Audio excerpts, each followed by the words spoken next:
Students, आज मैं आपको रोजनामचे में लेखा करने के नियम बताऊंगी। तो उससे पहले बात कर लेते हैं कि रोजनामचे में लेखा करने के नियम हम किसको कह रहे हैं, क्या है ये।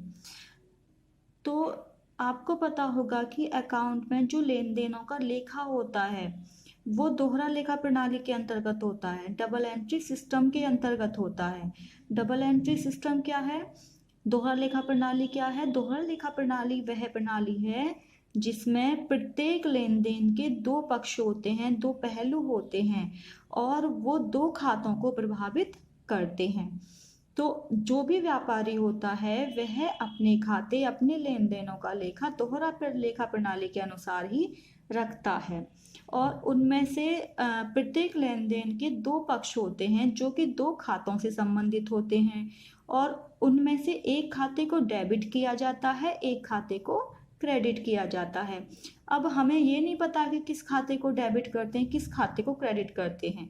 तो ये नियम बनाए गए हैं कि किस खाते को डेबिट करना है और किस खाते को क्रेडिट करना है। उसे ही रोजनामचे में लेखा करने के नियम कहा गया है। अब यहाँ पे शब्द आ रहा है कि खातों को डेबिट करना और खातों को क्रेडिट करना। तो उससे पहले हम समझ लेते हैं कि खाते क्या होते हैं। खाते शब्द से आशय उस विवरण पत्र से होता है जिसमें किसी पक्ष से संबंधित समस्त व्यापारिक लेन देनों का संक्षिप्त एवं तिथिवार लेखा किया जाता है। अभी यहाँ पर एक शब्द आया लेन देन। लेन देन क्या होते हैं? इंग्लिश में बोलते हैं ट्रांजैक्शन। लेन देन, ले का मतलब होता है लेना और दे का मतलब होता है देना। तो लेना और देना ये लेन देन है। जैसे हम मान लेते हैं कि हम अपनी बुक खरीदने बुक सेलर के यहाँ पे गए, दुकान पर गए और हमने उससे बुक ली। जब हमने उससे बुक ली तो हम उस बुक लेने के बदले में उसको क्या देकर आए? रुपए देकर आए। तो हमने बुक को खरीद लिया और उसको पैसे दे दिए। तो हमने बुक ली तो लेन हो गया और दिया क्या? हमने उसको पैसे दे दिए, रुपए दे दिए, तो वो हो गया हमारा लेन देन। तो क्या कह रहे हैं? ये इन्होंने कहा है जिसमें किसी पक्ष से संबंधित समस्त व्यापारिक लेन देनों का संक्षिप्त और तिथिवार लेखा किया जाता है, उसे खाते कहते हैं। अब बात आती है खाते कितने प्रकार के होते हैं। तो खातों को दो भागों में बांट दिया गया है। पहला है व्यक्तिगत खाता, पर्सनल अकाउंट। दूसरा है अव्यक्तिगत खाता, इम्पर्सनल अकाउंट। नाम से पता चल रहा है व्यक्तिगत, जो व्यक्तियों से संबंधित होता है, जो पर्सनल होता है। इसके अंतर्गत व्यक्तियों के नाम, संस्थाओं के नाम, कंपनियों के नाम आते हैं। जैसे राम का खाता, श्याम का खाता, मोहन का खाता, ये व्यक्ति हो गए। संस्था, हमने संस्था ली, Punjab national bank, Canara bank, state bank, ये सभी संस्थाएं होती हैं। तो इनका जो नाम है वो किसके अंतर्गत आया? पर्सनल अकाउंट के अंतर्गत। या कंपनियों के नाम, जैसे कि रिलायंस कंपनी है, तो जो लेन देन हो रहे हैं वो कंपनी के नाम से हो रहे हैं, इसलिए ये भी क्या हो गया? व्यक्तिगत खाता हो गया। दूसरा है अव्यक्तिगत खाता। अगर हम यहाँ से अ हटा दें तो व्यक्तिगत हो जाएगा। तो व्यक्तिगत में क्या आता है? व्यक्तियों के नाम, कंपनियों के नाम और संस्थाओं के नाम। और अगर हम इसमें से व्यक्तियों के, कंपनियों के, संस्थाओं के नाम हटा दें तो वो खाता कौन सा होगा? अव्यक्तिगत खाता होगा, यानी कि जिसमें कोई नाम विशेष नहीं आता है। ना तो व्यक्तियों के नाम आ रहे हैं, ना संस्थाओं के नाम आ रहे हैं और ना ही कंपनियों के नाम आ रहे हैं, वो कहलाते हैं अव्यक्तिगत खाते। व्यक्तिगत खाते को तीन भागों में बांटा गया है। पहला है प्राकृतिक व्यक्तिगत खाते। प्राकृतिक व्यक्तिगत खाते के अंतर्गत व्यापारियों के व्यक्तिगत खाते आते हैं, यानी कि व्यापारियों के नाम आते हैं, व्यक्तियों के नाम आते हैं। जैसे कि राम है, मोहन है, श्याम है, ये क्या है? ये व्यक्ति हैं। तो ये हो गए प्राकृतिक व्यक्तिगत खाते। इसके साथ में व्यापारियों का व्यक्तिगत खाता। देखिए, जब व्यापारी व्यापार शुरू करता है तो वो उसमें कुछ रुपए लगाता है, कुछ धन लगाता है और उसके साथ में कुछ माल भी लगा देता है, फर्नीचर भी लगा देता है, तो वो होते हैं व्यक्तिगत खाते। व्यक्तिगत खाते में आते हैं, व्यापारी के व्यक्तिगत खाते होते हैं पूंजी और आहरण।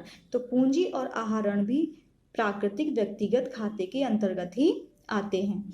दूसरा खाता है कृत्रिम व्यक्तिगत खाता। कृत्रिम व्यक्तिगत खाता, कृत्रिम का मतलब क्या होता है? जो मनुष्य द्वारा निर्मित किया गया है। कृत्रिम जो मनुष्य द्वारा निर्मित किया गया है, मनुष्य द्वारा बनाए गए हैं। अब मनुष्य क्या बना रहा है? मनुष्य कंपनी बना रहा है, कंपनी खोल रहा है, मनुष्य फर्म खोल रहा है। तो कंपनियों के नाम, सरकारी फर्मों के नाम या संस्थाओं के नाम वो आते हैं कृत्रिम व्यक्तिगत खाते के अंतर्गत। जैसे मैंने अभी आपको ऊपर एग्जाम्पल दिया था व्यक्तिगत खाते में कि पंजाब नेशनल बैंक एक संस्था है, तो ये क्या हुआ? हमारा व्यक्तिगत खाता हो गया। तीसरा है प्रतिनिधित्व व्यक्तिगत खाते। प्रतिनिधित्व व्यक्तिगत खाते क्या होते हैं? जो व्यक्ति या व्यक्तियों के समूह को का प्रतिनिधित्व करते हैं। वे खाते जो व्यक्ति या व्यक्तियों के समूह का प्रतिनिधित्व करते हैं, वो व्यक्तिगत खाते होते हैं। जैसे अब आपको पता है कोरोना चल रहा है, सभी को सैलरी की प्रॉब्लम हो रही है। कोई कंपनी है, उसमें कर्मचारियों का वेतन नहीं मिला है। किस महीने का? अप्रैल और मई का।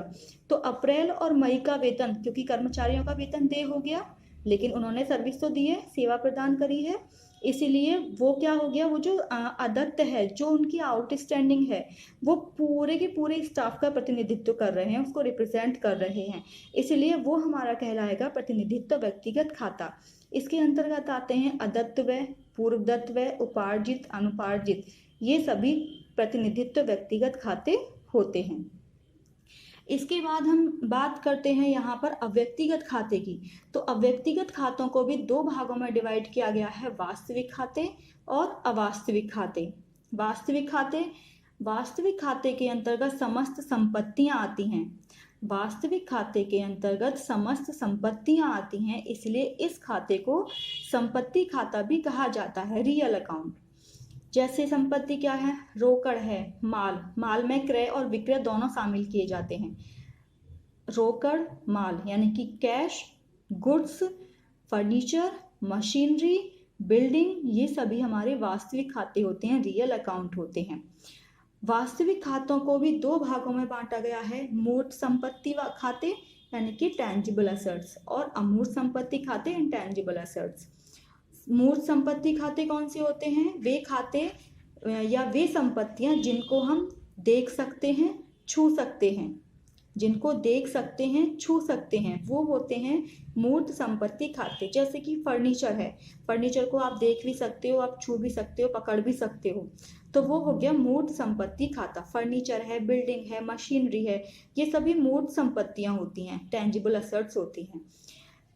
अमूर्त संपत्ति होती है जिसको ना हम देख सकते हैं, ना छू सकते हैं, लेकिन वह व्यापार के लिए बहुत ही महत्वपूर्ण होती हैं और उनको संपत्ति की तरह हम प्रयोग करते हैं, वो कहलाती हैं इंटेंजिबल एसेट। जैसे कि ख्याति, जैसे कि ख्याति, ख्याति हमारी अमूर्त संपत्ति होती है।